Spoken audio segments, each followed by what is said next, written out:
All right, let's raise our glass because Sacramento Beer Week is in full swing.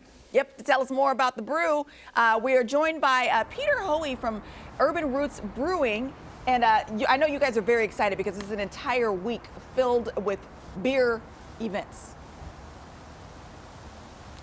That's right. It's a chance to really showcase the diversity and the number of breweries that Sacramento has.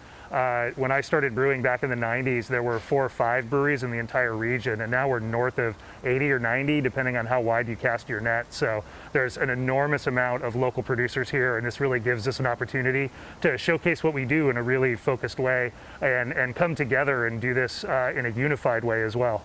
It is kind of amazing to see how many breweries have popped up, but it used to be back before Prohibition, we were like hop central. It was crazy here around our neck of the woods, wasn't it?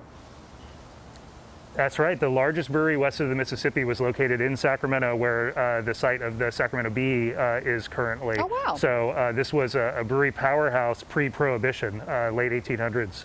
And then, you know, businesses change, climate changes, and businesses come and go. So kind of went away from that in the region, and now this is a resurgence. And instead of one really large brewery, there's just a number of these really small producers.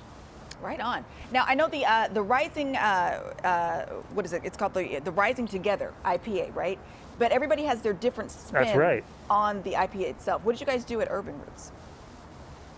So this was a collaboration with the Sacramento Area Brewers Guild specifically for Sacramento Beer Week, and we were given kind of a base loose recipe and then a construct for the label. So you'll notice if you see these out in the market, a lot of the labels are very similar, really similar kind of framework. Our beer, we went with a unfiltered IPA featuring hand-selected Simcoe hops. A lot of people, it was definitely a hoppy-focused beer. So most people were doing hazy IPA or IPA for this, but they're all through the market right now. Most people released it last Friday.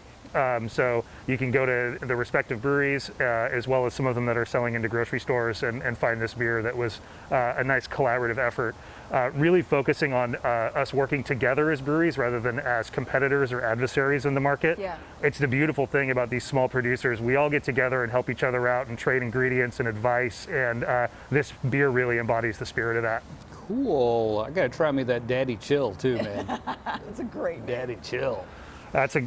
That's a good one. That was the top seller this weekend. It's the first time we brewed it. It's a little different take on an IPA that's a little closer to a lager. So you get a big mouthful of hops, but it finishes just clean, dry, crisp, even crisper than like a West Coast IPA. Really? So that's brand new this weekend as well. All right. Yeah, that's one of our Beer Week releases. I'm gonna have to swing by and pick me up some of those. Thank you, sir.